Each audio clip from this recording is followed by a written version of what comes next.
मेरे प्यारे परिवारजन, नमस्कार। मन की बात के अगस्त एपिसोड में आपका एक बार फिर बहुत बहुत स्वागत है। मुझे याद नहीं पड़ता कि कभी ऐसा हुआ हो कि सावन के महीने में दो दो बार मन की बात का कार्यक्रम हुआ, लेकिन इस बार ऐसा ही हो रहा है। सावन यानी महाशिव का महीना, उत्सव और उल्लास का महीना। चंद्रयान की सफलता ने उत्सव के इस माहौल को कई गुना बढ़ा दिया है। चंद्रयान को चंद्रमा पर पहुंचे 3 दिन से ज्यादा का समय हो रहा है। ये सफलता इतनी बड़ी है कि इसकी जितनी चर्चा की जाए वो कम है। जब आज आपसे बात कर रहा हूं तो एक पुरानी मेरी कविता की कुछ पंक्तियां याद आ रही हैं। आसमान में सिर उठाकर, घने बादलों को चीरकर, रोशनी का संकल्प ले, अभी तो सूरज उगा है। दृढ़ निश्चय के साथ चलकर, हर मुश्किल को पार कर, घोर अंधेरे को मिटाने, अभी तो सूरज उगा है। आसमान में सर उठाकर, घने बादलों को चीरकर, अभी तो सूरज उगा है। मेरे परिवारजन, 23 अगस्त को भारत ने और भारत के चंद्रयान ने ये साबित कर दिया है कि संकल्प के कुछ सूरज चांद पर भी उगते हैं। मिशन चंद्रयान नए भारत के उस स्पिरिट का प्रतीक बन गया है जो हर हाल में जीतना चाहता है और हर हाल में जीतना जानता भी है। साथियों, इस मिशन का एक पक्ष ऐसा भी रहा जिसकी आज मैं आप सबके साथ विशेष तौर पर चर्चा करना चाहता हूं। आपको याद होगा, इस बार मैंने लाल किले से कहा है कि हमें विमेन लेड डेवलपमेंट को राष्ट्रीय चरित्र के रूप में सशक्त करना है। जहां महिला शक्ति का सामर्थ्य जुड़ जाता है, वहां असंभव को भी संभव बनाया जा सकता है। भारत का मिशन चंद्रयान नारी शक्ति का भी जीवंत उदाहरण है। इस पूरे मिशन में अनेकों विमेन साइंटिस्ट और इंजीनियर्स सीधे तौर पर जुड़ी रही हैं। इन्होंने अलग अलग सिस्टम्स के प्रोजेक्ट डायरेक्टर, प्रोजेक्ट मैनेजर, ऐसी कई अहम जिम्मेदारियां संभाली हैं। भारत की बेटियां अब अनंत समझे जाने वाले अंतरिक्ष को भी चुनौती दे रही हैं। किसी देश की बेटियां जब इतनी आकांक्षी हो जाए तो उसे, उस देश को विकसित बनने से भला कौन रोक सकता है। साथियों, हमने इतनी ऊंची उड़ान इसलिए पूरी की है क्योंकि आज हमारे सपने भी बड़े हैं और हमारे प्रयास भी बड़े हैं। चंद्रयान-3 की सफलता में हमारे वैज्ञानिकों के साथ ही दूसरे सेक्टर्स की भी अहम भूमिका रही है। तमाम पार्ट्स और तकनीकी जरूरतों को पूरा करने में कितने ही देशवासियों ने योगदान दिया है। जब सबका प्रयास लगा तो सफलता भी मिली। यही चंद्रयान-3 की सबसे बड़ी सफलता है। मैं कामना करता हूं कि आगे भी हमारा स्पेस सेक्टर सबका प्रयास से ऐसी ही अनगिनत सफलताएं हासिल करेगा। मेरे परिवारजनों, सितंबर का महीना भारत के सामर्थ्य का साक्षी बनने जा रहा है। अगले महीने होने जा रही G20 लीडर समिट के लिए भारत पूरी तरह से तैयार है। इस आयोजन में भाग लेने के लिए 40 देशों के राष्ट्राध्यक्ष और अनेक ग्लोबल ऑर्गेनाइजेशंस राजधानी दिल्ली आ रहे हैं। G20 समिट के इतिहास में ये अब तक की सबसे बड़ी भागीदारी होगी। अपनी प्रेसिडेंसी के दौरान भारत ने G20 को और ज्यादा इंक्लूसिव फोरम बनाया है। भारत के निमंत्रण पर ही अफ्रीकन यूनियन भी G20 से जुड़ी और अफ्रीका के लोगों की आवाज दुनिया के इस अहम प्लेटफॉर्म तक पहुंची। साथियों, पिछले साल बाली में भारत को G20 की अध्यक्षता मिलने के बाद से अब तक इतना कुछ हुआ है जो हमें गर्व से भर देता है। दिल्ली में बड़े बड़े कार्यक्रमों की परंपरा से हटकर हम इसे देश के अलग अलग शहरों में ले गए। देश के 60 शहरों में इससे जुड़ी करीब करीब 200 बैठकों का आयोजन किया गया। G20 डेलीगेट्स जहां भी गए वहां लोगों ने गर्मजोशी से उनका स्वागत किया। ये डेलीगेट्स हमारे देश की डाइवर्सिटी देखकर, हमारी वाइब्रेंट डेमोक्रेसी देखकर बहुत ही प्रभावित हुए। उन्हें ये भी एहसास हुआ कि भारत में कितनी सारी संभावनाएं हैं। साथियों, G20 की हमारी प्रेसिडेंसी पीपल्स प्रेसिडेंसी है, जिसमें जन भागीदारी की भावना सबसे आगे है। G20 के जो 11 एंगेजमेंट ग्रुप्स थे, उनमें एकेडेमिया, सिविल सोसाइटी, युवा, महिलाएं, हमारे सांसद, एंटरप्रेन्योर्स और अर्बन एडमिनिस्ट्रेशन से जुड़े लोगों ने अहम भूमिका निभाई। इसे लेकर देश भर में जो आयोजन हो रहे हैं, उनसे किसी न किसी रूप से 1.5 करोड़ से अधिक लोग जुड़े हैं। जन भागीदारी की हमारी इस कोशिश में एक ही नहीं बल्कि दो विश्व रिकॉर्ड भी बन गए हैं। वाराणसी में हुई G20 क्विज में 800 स्कूलों के 1.25 लाख स्टूडेंट्स की भागीदारी एक नया विश्व रिकॉर्ड बन गया। वहीं लंबानी कारीगरों ने भी कमाल कर दिया। 450 कारीगरों ने करीब 1800 यूनिक पैचेज का आश्चर्यजनक कलेक्शन बनाकर अपने हुनर और क्राफ्ट्समैनशिप का परिचय दिया है। G20 में आए हर प्रतिनिधि हमारे देश की आर्टिस्टिक डाइवर्सिटी को देखकर भी बहुत हैरान हुए। ऐसा ही एक शानदार कार्यक्रम सूरत में आयोजित किया गया। वहां हुए साड़ी वॉकाथॉन में 15 राज्यों की 15,000 महिलाओं ने हिस्सा लिया। इस कार्यक्रम से सूरत की टेक्सटाइल इंडस्ट्री को तो बढ़ावा मिला ही, वोकल फॉर लोकल को भी बल मिला और लोकल के लिए ग्लोबल होने का रास्ता भी बना। श्रीनगर में G20 की बैठक के बाद कश्मीर के पर्यटकों की संख्या में भारी बढ़ोतरी देखी जा रही है। मैं सभी देशवासियों को कहूंगा कि आइए मिलकर G20 के सम्मेलन को सफल बनाएं, देश का मान बढ़ाएं। मेरे परिवारजनों, मन की बात के एपिसोड में हम अपनी युवा पीढ़ी के सामर्थ्य की चर्चा अक्सर करते रहते हैं।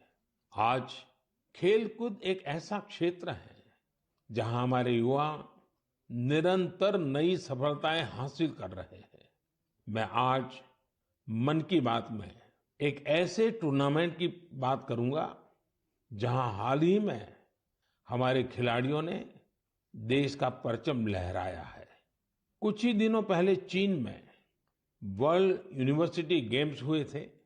इन खेलों में इस बार भारत की बेस्ट एवर परफॉर्मेंस रही है। हमारे खिलाड़ियों ने कुल 26 पदक जीते, जिनमें से 11 गोल्ड मेडल थे। आपको ये जानकर अच्छा लगेगा कि 1959 से लेकर अब तक जितने वर्ल्ड यूनिवर्सिटी गेम्स हुए हैं, उनमें जीते सभी मेडल्स को जोड़ दें तो भी ये संख्या 18 तक ही पहुंचती है। इतने दशकों में सिर्फ 18, जबकि इस बार हमारे खिलाड़ियों ने 26 मेडल जीत लिए। इसलिए वर्ल्ड यूनिवर्सिटी गेम्स में मेडल जीतने वाले कुछ युवा खिलाड़ी, विद्यार्थी इस समय फोन लाइन पर मेरे साथ जुड़े हुए हैं। मैं सबसे पहले इनके बारे में आपको बता दूं। यूपी की रहने वाली प्रगति ने आर्चरी में मेडल जीता है असम के रहने वाले अम्लान ने एथलेटिक्स में मेडल जीता है। यूपी की रहने वाली प्रियंका ने रेस वॉक में मेडल जीता है। महाराष्ट्र की रहने वाली अभिदन्या ने शूटिंग में मेडल जीता है। मेरे प्यारे युवा खिलाड़ियों, नमस्कार। नमस्ते सर। मुझे आपसे बात करके बहुत अच्छा लग रहा है।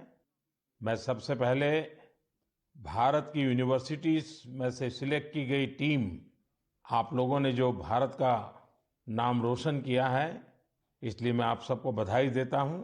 आपने वर्ल्ड यूनिवर्सिटी गेम्स में अपने प्रदर्शन से हर देशवासी का सिर गर्व से ऊंचा कर दिया है। तो सबसे पहले तो मैं आपको बहुत बहुत बधाई देता हूं। प्रगति, मैं इस बातचीत की शुरुआत आपसे कर रहा हूं।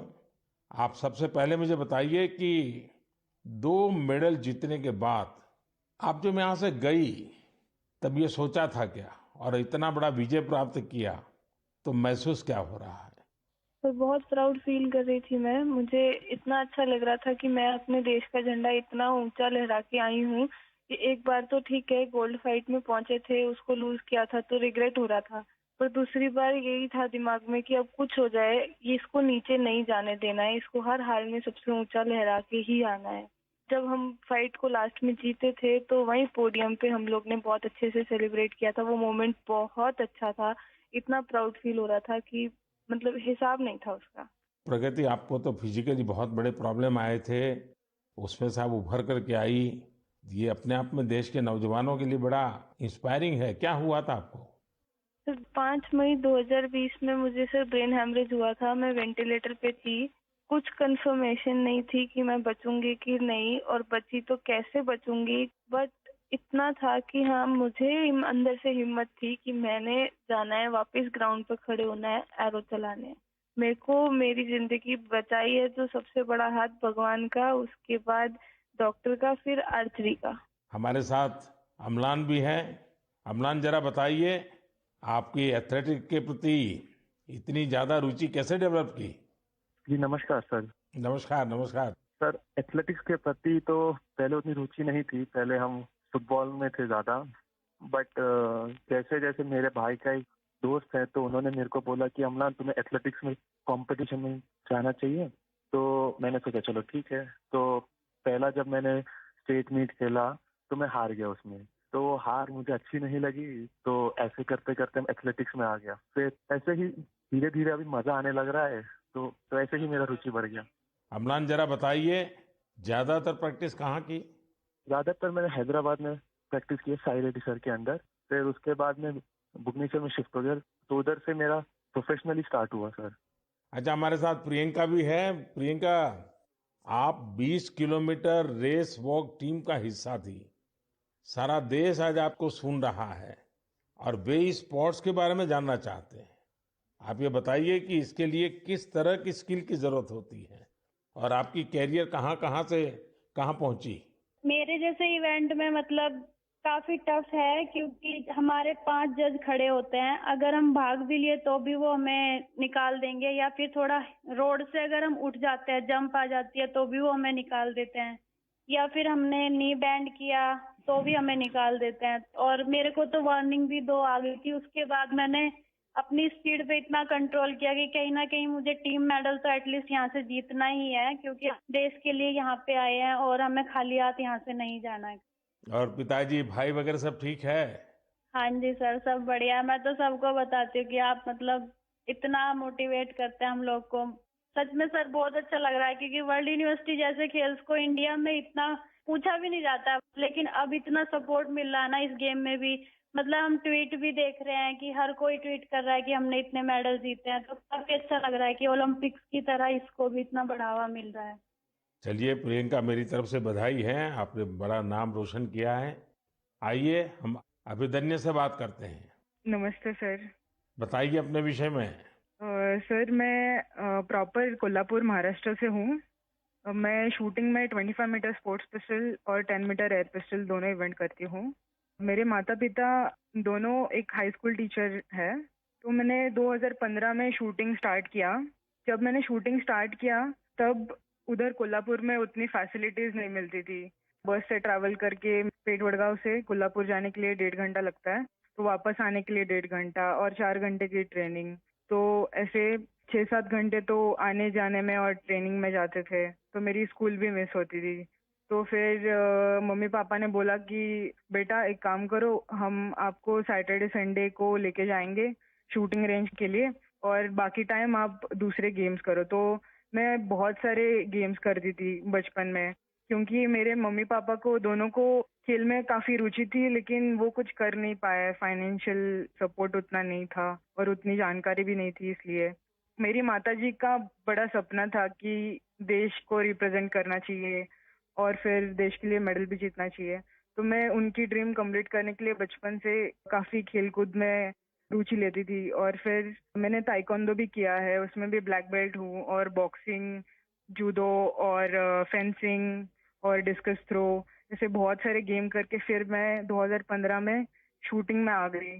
फिर 2-3 साल मैंने बहुत स्ट्रगल किया और फर्स्ट टाइम मेरा यूनिवर्सिटी चैंपियनशिप के लिए मलेशिया सिलेक्शन हो गया और उसमें मेरा ब्रॉन्ज मेडल आया। तो उधर से एक्चुअली मुझे पुश मिला। फिर मेरे स्कूल ने मेरे लिए एक शूटिंग रेंज बनवाई, फिर मैं उधर ट्रेनिंग करती थी और फिर उन्होंने मुझे पुणे भेज दिया ट्रेनिंग करने के लिए। तो यहाँ पे गगन नारंग स्पोर्ट्स फाउंडेशन है, गन फॉर ग्लोरी, तो मैं उसी के अंडर ट्रेनिंग कर रही हूँ अभी। गगन सर ने मुझे काफी सपोर्ट किया और मेरे गेम के लिए बढ़ावा दिया। अच्छा, आप चारों में से कुछ कहना चाहते हो तो मैं सुनना चाहूंगा। प्रगति हो, अम्लान हो, प्रियंका हो, अभिदन्या हो, आप सब मेरे साथ जुड़े हुए हैं, तो कुछ कहना चाहते हैं तो मैं जरूर सुनूंगा। सर मेरा एक सवाल है सर, जी। आपको सबसे अच्छा स्पोर्ट्स कौन सा लगता है सर? खेल की दुनिया में भारत को बहुत खिलना चाहिए और इसलिए मैं इन चीजों को बहुत बढ़ावा दे रहा हूं। लेकिन हॉकी, फुटबॉल, कबड्डी, खो खो, ये हमारी धरती से जुड़े हुए खेल हैं। इसमें तो हमने कभी पीछे नहीं रहना चाहिए। और मैं देख रहा हूं कि आर्चरी में हमारे लोग अच्छा कर रहे हैं, शूटिंग में अच्छा कर रहे हैं। और दूसरा मैं देख रहा हूं कि हमारे यूथ में और इवन परिवारों में भी खेल के प्रति अब पहले जो भाव था वो नहीं है। पहले तो बच्चा खेलने जाता था रोकते थे, अब बहुत बड़ा वक्त बदला है और आप लोगों ने जो सक्सेस लेते आ रहे हैं ना, वो सभी परिवारों को मोटिवेट करती है। हर खेल में जहां भी हमारे बच्चे जा रहे हैं, कुछ न कुछ देश के लिए करके आते हैं और ये खबरें आज देश में प्रमुखता से दिखाई भी जाती हैं, बताई जाती हैं और स्कूल कॉलेज में चर्चा में भी रहती हैं। चलिए, मुझे बहुत अच्छा लगा। मेरी तरफ से आप सबको बहुत बहुत बधाई, बहुत शुभकामनाएं। बहुत बहुत धन्यवाद। थैंक यू धन्यवाद सर। सर। धन्यवाद जी। नमस्कार। मेरे परिवारजनों, इस बार 15 अगस्त के दौरान देश ने सबका प्रयास का सामर्थ्य देखा। सभी देशवासियों के प्रयास ने हर घर तिरंगा अभियान को वास्तव में हर मन तिरंगा अभियान बना दिया। इस अभियान के दौरान कई रिकॉर्ड भी बने। देशवासियों ने करोड़ों की संख्या में तिरंगे खरीदे। 1.5 लाख पोस्ट ऑफिसेस के जरिए करीब 1.5 करोड़ तिरंगे बेचे गए। इससे हमारे कामगारों की, बुनकरों की और खासकर महिलाओं की सैकड़ों करोड़ रुपए का आय भी हुई है। तिरंगे के साथ सेल्फी पोस्ट करने में भी इस बार देशवासियों ने नया रिकॉर्ड बना दिया। पिछले साल 15 अगस्त तक करीब 5 करोड़ देशवासियों ने तिरंगे के साथ सेल्फी पोस्ट की थी। इस साल ये संख्या 10 करोड़ को भी पार कर गई। साथियों, इस समय देश में मेरी माटी मेरा देश, देशभक्ति की भावना को उजागर करने वाला अभियान जोरों पर है। सितंबर के महीने में देश के गांव-गांव में हर घर से मिट्टी जमा करने का अभियान चलेगा। देश की पवित्र मिट्टी हजारों अमृत कलश में जमा की जाएगी। अक्टूबर के अंत में हजारों अमृत कलश यात्रा के साथ देश की राजधानी दिल्ली पहुंचेंगे। इस मिट्टी से ही दिल्ली में अमृत वाटिका का निर्माण होगा। मुझे विश्वास है हर देशवासी का प्रयास इस अभियान को भी सफल बनाएगा। मेरे परिवारजनों, इस बार मुझे कई पत्र संस्कृत भाषा में मिले हैं। इसकी वजह ये है कि सावन मास की पूर्णिमा इस तिथि को विश्व संस्कृत दिवस मनाया जाता है। सर्वेभ्यः विश्व संस्कृत दिवसस्य हार्दिक शुभकामनाः। आप सभी को विश्व संस्कृत दिवस की बहुत बहुत बधाई। हम सब जानते हैं कि संस्कृत दुनिया की सबसे प्राचीन भाषाओं में से एक है। इसे कई आधुनिक भाषाओं की जननी भी कहा जाता है। संस्कृत अपनी प्राचीनता के साथ साथ अपनी वैज्ञानिकता और व्याकरण के लिए भी जानी जाती है। भारत का कितना ही प्राचीन ज्ञान हजारों वर्षों तक संस्कृत भाषा में ही संरक्षित किया गया है। योग, आयुर्वेद और फिलॉसफी जैसे विषयों पर रिसर्च करने वाले लोग अब ज्यादा से ज्यादा संस्कृत सीख रहे हैं। कई संस्थान भी इस दिशा में बहुत अच्छा काम कर रहे हैं, जैसे कि Sanskrit promotion foundation, Sanskrit for योग, संस्कृत फॉर आयुर्वेद और संस्कृत फॉर बुद्धिज्म जैसे कई कोर्सेज करवाता है। संस्कृत भारती लोगों को संस्कृत सिखाने का अभियान चलाती है। इसमें आप 10 दिन के संस्कृत संभाषण शिविर में भाग ले सकते हैं। मुझे खुशी है कि आज लोगों में संस्कृत को लेकर जागरूकता और गर्व का भाव बढ़ा है। इसके पीछे बीते वर्षों में देश का विशेष योगदान भी है। जैसे 3 संस्कृत डीम्ड यूनिवर्सिटीज को 2020 में सेंट्रल यूनिवर्सिटीज बनाया गया। अलग अलग शहरों में संस्कृत विश्वविद्यालयों के कई कॉलेज और संस्थान भी चल रहे हैं। आईआईटीज और आईआईएम्स जैसे संस्थानों में संस्कृत केंद्र काफी पॉपुलर हो रहे हैं।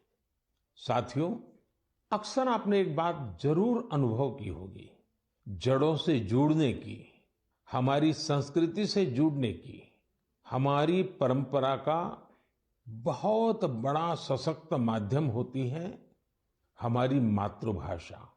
जब हम अपनी मातृभाषा से जुड़ते हैं तो हम सहज रूप से अपनी संस्कृति से जुड़ जाते हैं, अपने संस्कारों से जुड़ जाते हैं, अपनी परंपरा से जुड़ जाते हैं, अपने चिर पुरातन भव्य वैभव से जुड़ जाते हैं। ऐसे ही भारत की एक और मातृभाषा है, गौरवशाली तेलुगु भाषा। 29 अगस्त तेलुगु दिवस मनाया जाएगा। अंदरिकी तेलुगु भाषा दिनोत्सव शुभाकांक्षलु।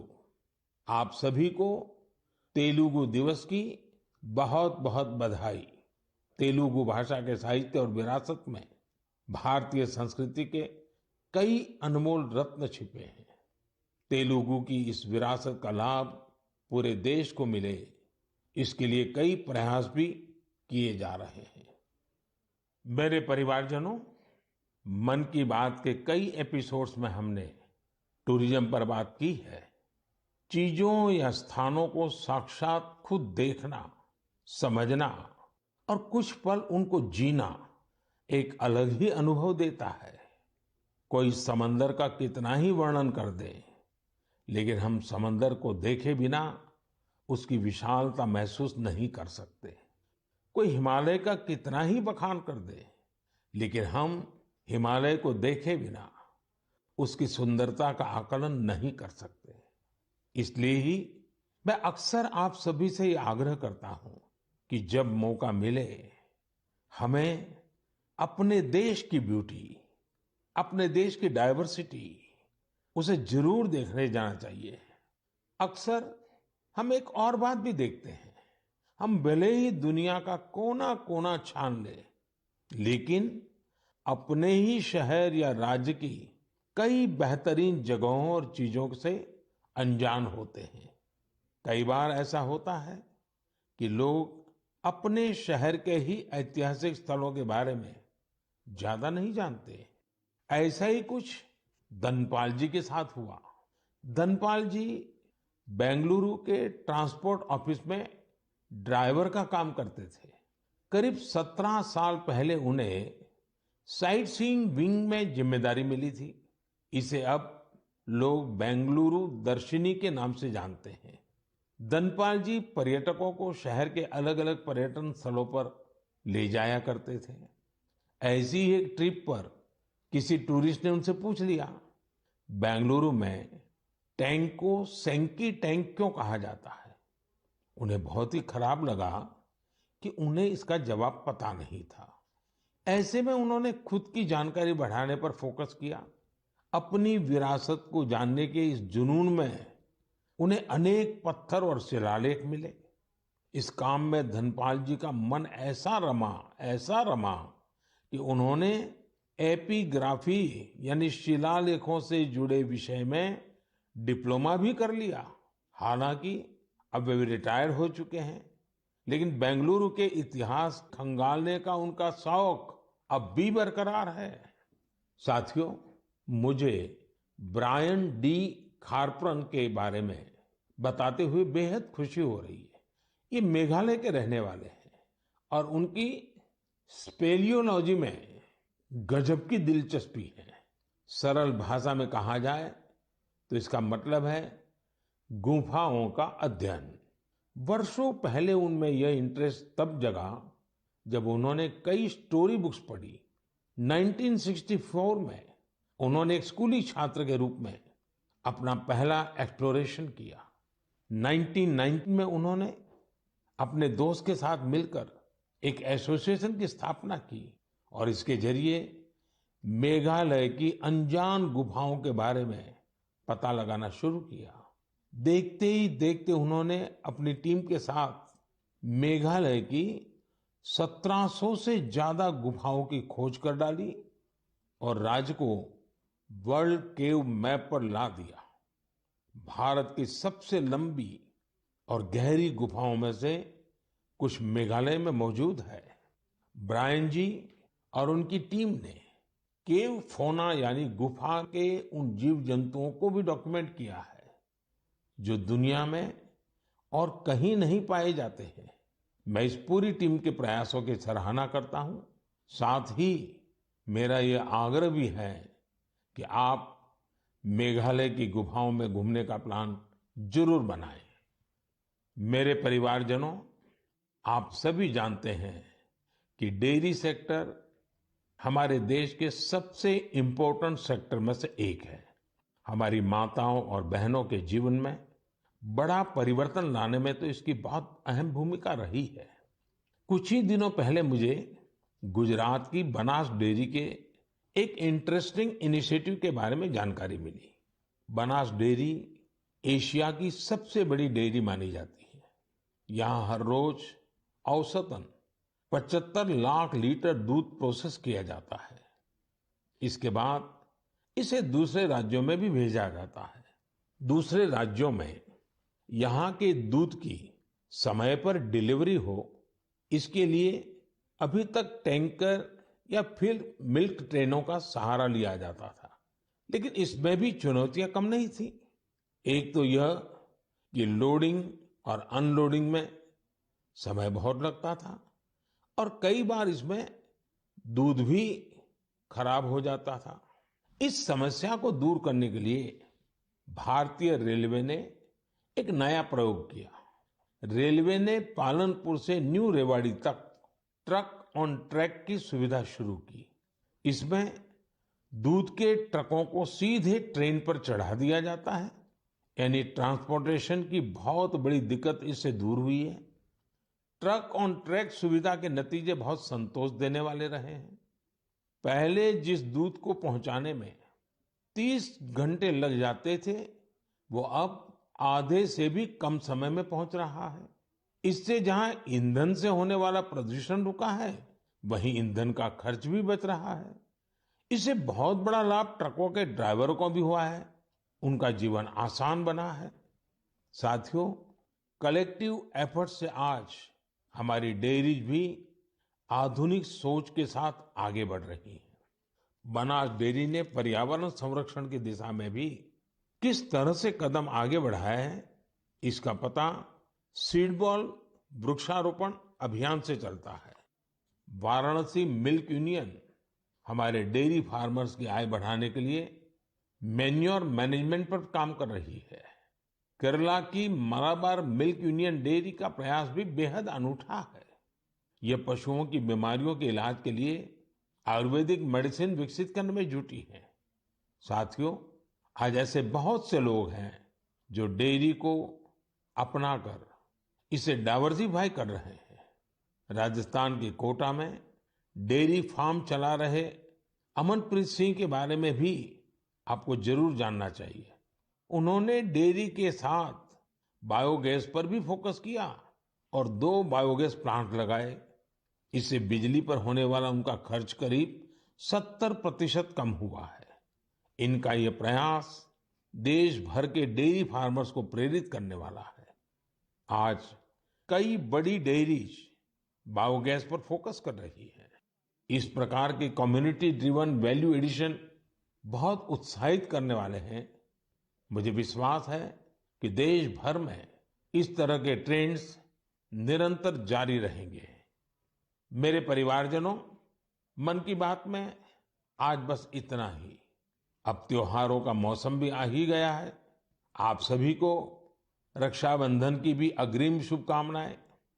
पर्व उल्लास के समय हमें वोकल फॉर लोकल के मंत्र को भी याद रखना है। आत्मनिर्भर भारत ये अभियान हर देशवासी का अपना अभियान है।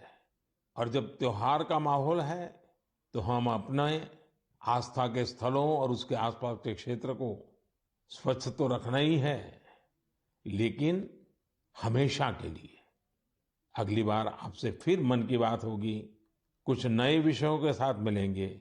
हम देशवासियों के कुछ नए प्रयासों की, उनकी सफलता की जी भर करके चर्चा करेंगे। तब तक के लिए मुझे विदा दीजिए। बहुत बहुत धन्यवाद। नमस्कार।